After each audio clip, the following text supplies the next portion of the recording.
अब हम भारत के तीसरे भौतिक प्रदेश भारतीय महामरुस्थल, जिसको आप थार का रेगिस्तान भी कहते हैं, उसकी चर्चा करते हैं। भारतीय महामरुस्थल जिसको हम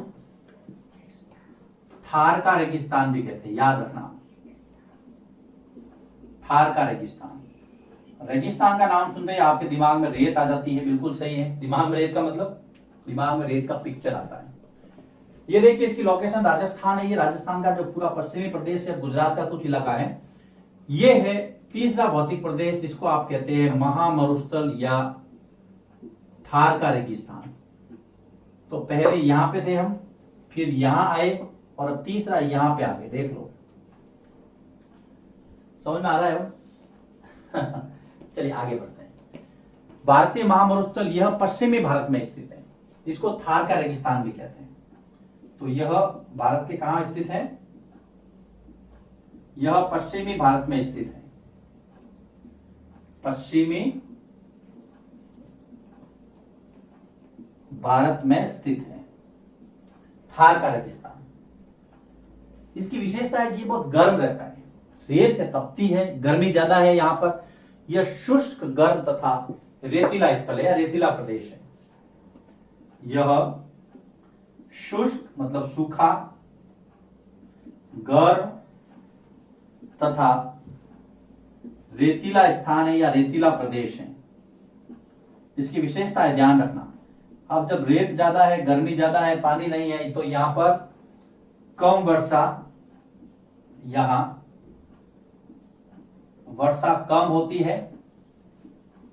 और जहां पर वर्षा कम होगी बेटा, वहां पर वनस्पति बहुत कम, अर्थात वनस्पति न्यून है। न्यून मतलब कम मात्रा में, सब न्यून ही न्यून। फिर भी रेगिस्तान बहुत अच्छा लगता है। राजस्थान वीरों की भूमि है ना? आपने कई बार इतिहास में पढ़ा होगा। रेतीला प्रदेश थार का रेगिस्तान पश्चिमी भाग में स्थित। देखिए, थार का रेगिस्तान पश्चिमी भाग में स्थित है, शुष्क है, गर्म है और रेतीला प्रदेश है। वर्षा कम हो रही है, वनस्पति बहुत कम है।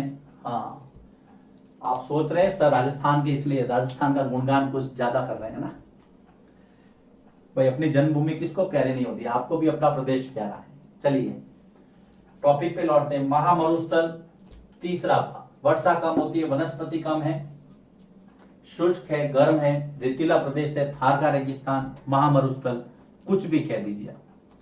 इसका अधिकांश भाग पश्चिमी राजस्थान में स्थित है। ये जो महामरुस्थल है, इसका अधिकांश भाग, इसका अधिकांश भाग कहां स्थित है? पश्चिमी राजस्थान में। इसका अधिकांश भाग पश्चिमी राजस्थान में स्थित है।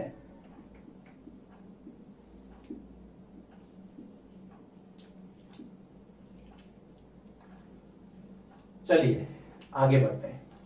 तीसरा हो गया। अब हम चौथे की बात करें, प्रायद्वीपीय पठार। देखो बेटा, जब आप यहां से नीचे आएंगे इस तरह से,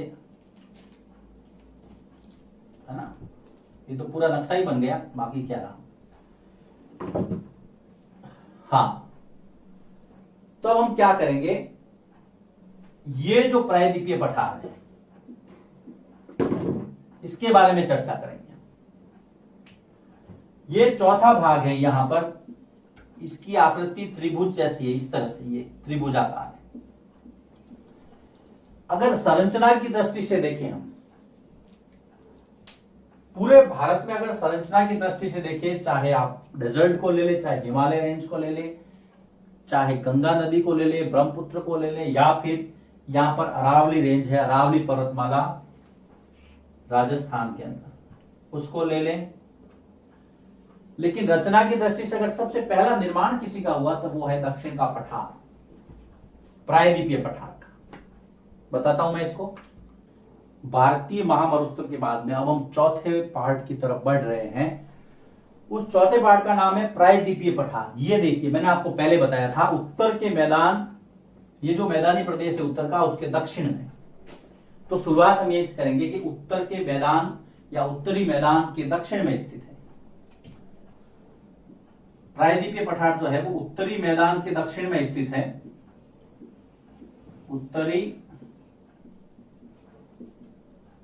मैदान के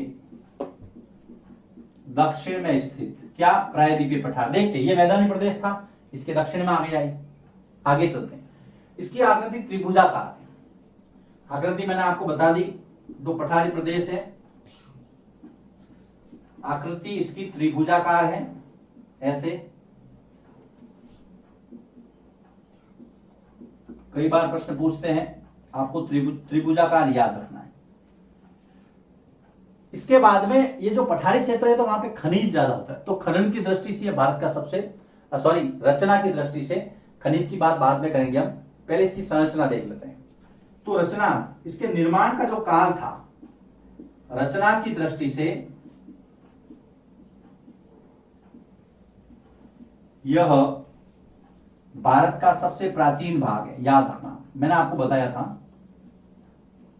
सबसे प्राचीन मतलब सबसे पुराना भाग है। मैंने आपको एग्जाम्पल भी दिए थे, अरावली ले लो चाहे हिमालय ले लो, कुछ भी ले लो, सबसे पुराना ये है दक्कन का पठार। उसके बाद में अरावली आती है। तो अरावली का भी हम यहां जिक्र करते हैं कि इसके उत्तर पश्चिम मतलब इस पठारी भाग के इसके उत्तर पश्चिम में, उत्तर पश्चिम कहां है मैं बताता हूं। इसके उत्तर पश्चिम में विश्व की सबसे पुरानी पर्वतमाला अरावली, याद रखना, राजस्थान के अंदर सबसे पुरानी पर्वतमाला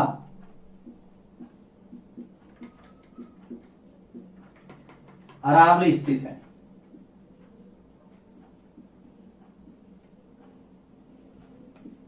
अरावली का नाम आते ही आप कहोगे सर मैं तो अरावली हाउस में हूं, बिल्कुल सही है, अच्छी बात है। कोई शिवालिक में है, कोई अरावली में। अब नीलगिरी राही है, उदयगिरी बाकी नहीं बताएंगे बाद में। उत्तर पश्चिम ये रहा, इसका उत्तर ये, इसका पश्चिम ये। तो ये जो रेंज है माउंटेन रेंज अरावली, अरावली पर्वतमाला विश्व की सबसे प्राचीन पर्वतमाला है। ये पालनपुर, खेड़ ब्रह्मा, गुजरात से लगा करके ठेठ दिल्ली तक जाती है, लेकिन इसका ज्यादातर जो भाग है वो राजस्थान में स्थित है। तो वापस देखिए, हाँ अब आगे चलते हैं इसको। ये खनिज की दृष्टि से बहुत संपन्न है, यहाँ पर बहुत सारे खनिज मिलती है। क्योंकि पठारी क्षेत्र जो होते हैं ना, वास्तव में पठारों में खनिज, जैसे भारत के अंदर छोटा नागपुर का पठार ले लीजिए झारखंड में, तो झारखंड में सबसे ज्यादा खनिज मिलते हैं। तो यहाँ पर भी जो खनिज है उसकी बहुतायत है, खनिज की जो मात्रा है यहाँ पर ज्यादा है। तो इस जो पठार है, पठार में खनिज जैसे कोयला है ना, ये लो अयस्क है, ये ज्यादा मिलते हैं। तो पठार में खनिज जिसमें कोयला, लोहा, जिसको आप लो अयस्क बोलते हैं, चूंकि जमीन में होता है तो अयस्क कहेंगे उसको, आदि के भंडार हैं। ये हो गया आपके चौथा प्रायद्वीपीय पठार। देखिए क्या है इसकी विशेषता। इसको दक्षिण का पठार कहते हैं, दक्कन का पठार इसका अन्य नाम है। ये उत्तर के मैदान के दक्षिण में स्थित है। यहां पर मैंने आपको बताया था उत्तरी मैदान था, लेकिन मैदान ये नर्मदा वाली तापी तो यहां पर स्थित है। उसके बाद में इसकी आकृति त्रिभुजाकार है। रचना की दृष्टि से भारत का सबसे पुराना भाग, याद रखना, सबसे प्राचीन। उसके उत्तर पश्चिम में अरावली पर्वतमाला मैंने आपको बता दी, और यहां पर खनिज अधिक मिलते हैं। एग्जाम्पल के लिए कोयला और लोह अयस्क। यह है बेटा चौथा पार्ट। हम पढ़ रहे हैं भारत का भौतिक विभाजन। 4 भाग हम पढ़ चुके हैं, अब हम 5वें भाग की तरफ बढ़ते हैं। चलिए नोट कीजिए इसको, फिर मैं आगे बढ़ता हूं। प्रायद्वीपीय पठार के बाद में हम आगे बढ़ते हैं और 5वां तटीय मैदानी क्षेत्र भारत का भौतिक विभाजन, उसको समझते हैं।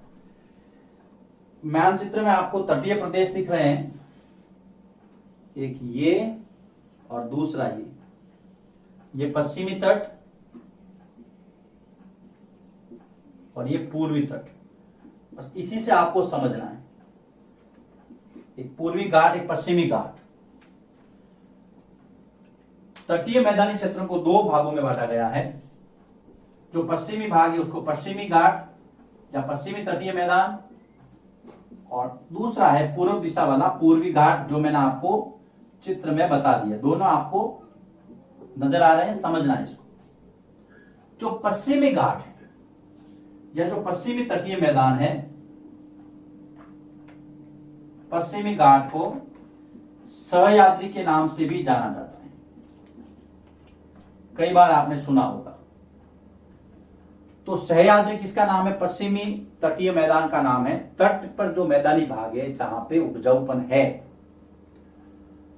ये जो तटीय मैदान है पश्चिम वाला, ये काफी संकरा है, ध्यान रखना हो।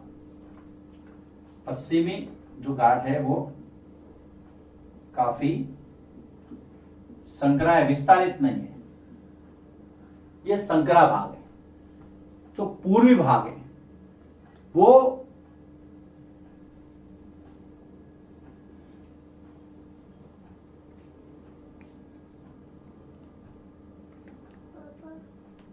पापा ठीक मुझे नींद आ रही है, मैं बाहर चला जाऊं? जा जाना, जाओ।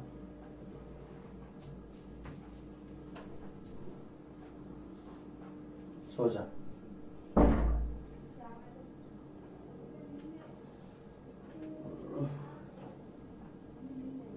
जो पूर्वी घाट है, तो पूर्वी घाट देखिए उसका विस्तार एक समान नहीं है।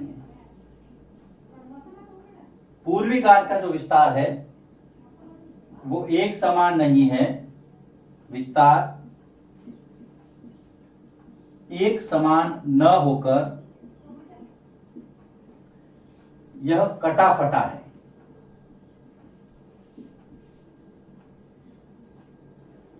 ये देखिए पूर्वी घाट जो है उसका अगर लोकेशन, अगर मैं आपको ये इस तरह से चित्र में भी आपकी किताब में चित्र दिया है, इसका विस्तार एक समान है।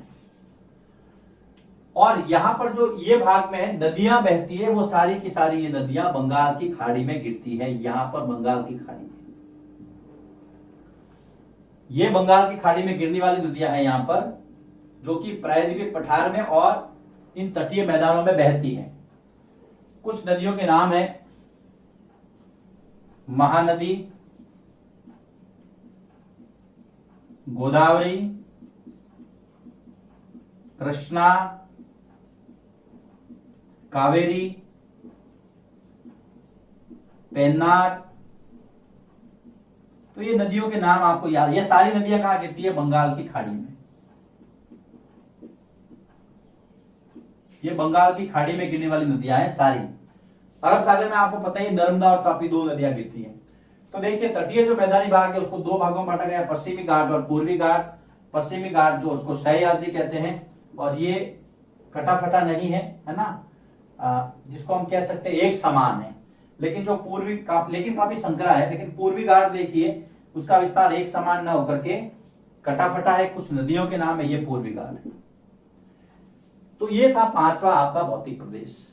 अब हम छठे भौतिक प्रदेश की ओर बढ़ेंगे, वो है द्वीप समूह। देखिए इसको, फिर हम आगे बढ़ते हैं।